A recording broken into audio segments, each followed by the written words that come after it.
Bismillahirrahmanirrahim. Assalamualaikum warahmatullahi wabarakatuh. Waalaikumsalam warahmatullahi wabarakatuh. Good morning. Good morning, sir. Oke. Hari ini kita melanjutkan materi yang lalu. Kita sudah melakukan diagnostik tes. Kita sudah tahu nih siapa saja yang paham rumus luas permukaan, rumus volume, tentang bangun ruang. Tapi materi hari ini kita khususkan hanya tentang balok. Jadi tujuan pembelajaran kita hari ini adalah semua tentang balok atau kuboid. Balok. Selain itu, selain kita tahu bagaimana cara mencari luas permukaan dan volume balok, kita juga ada tujuan lain. Tujuan lainnya adalah kalian harus bisa bekerja sama. Makanya Mister kali ini bagi kelompok. Bagi kelompoknya merata, yang masih kurang paham dan yang sudah paham. Dan kalian tujuan belajar berikutnya adalah setelah bekerja sama harus punya empati. Misal nih, ada teman yang nggak bisa atau teman yang bingung, kalian harus bantu, saling mendukung. Jadi tujuan pembelajarannya tidak hanya pintar secara kognitif atau pengetahuan, tapi harus punya kemampuan kerjasama dan empati. Bisa dimengerti? Bisa. Oke, kita sekarang tebak nama. Di kehidupan sehari-hari ada banyak sekali yang sering kita lihat dan itu berbagai bentuk bangun ruang. Saya mau tanya nih, yang bentuknya mirip atau serupa balok apa saja? Contohnya ini. Nah, ini di sekitar kita, dekat dengan kita ada duster atau penghapus. Ini bentuknya balok bukan?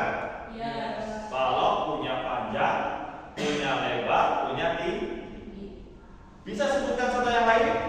Siapa yang bisa? Saya. Boleh, kamu dulu. Papan tulis. Betul, ini ada ketebalannya ya, nggak gepeng ya, bukan triplek ya, jadi ini balok. Ada lagi? Boleh, Zio. Kardus. Kardus ini, oh kebetulan ada kardus ini. Ya, ini jelas balok ya. Oke, tadi kamu mau jawab juga? Ya. Sebutkan contohnya, yang lain. Kotak tisu. Kotak tisu, coba. Oh ya, ini absolutely balok. Kamu?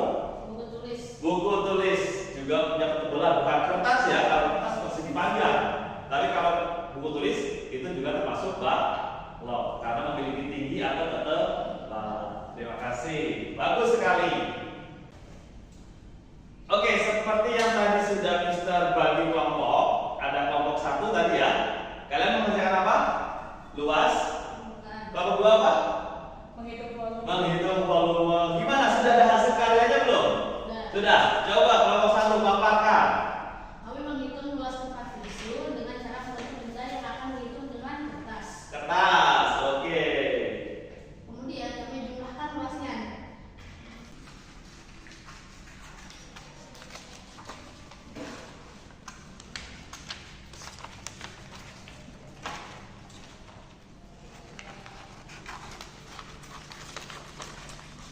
Seperti ini hasilnya. Ternyata persegi panjangnya adalah satu dengan ukuran 20 cm kali 15, satu dengan ukuran 15 cm kali 8, dan satu lagi dengan ukuran 8 cm kali 15.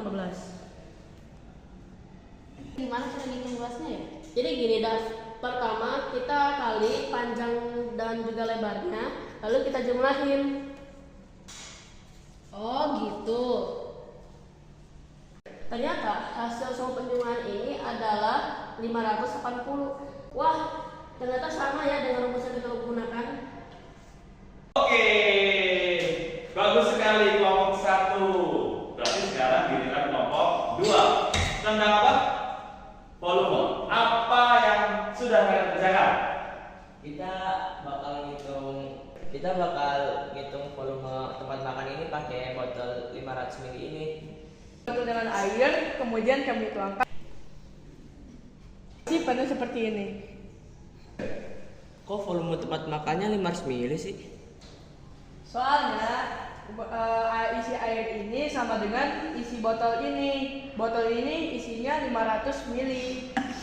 Oke, dari praktek yang sudah kalian paparkan dengan baik, Mister juga punya nih.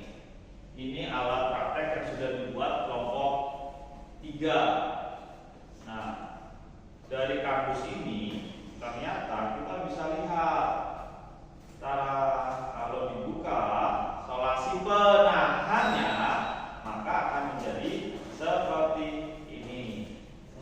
Inilah yang disebut jaring-jaring.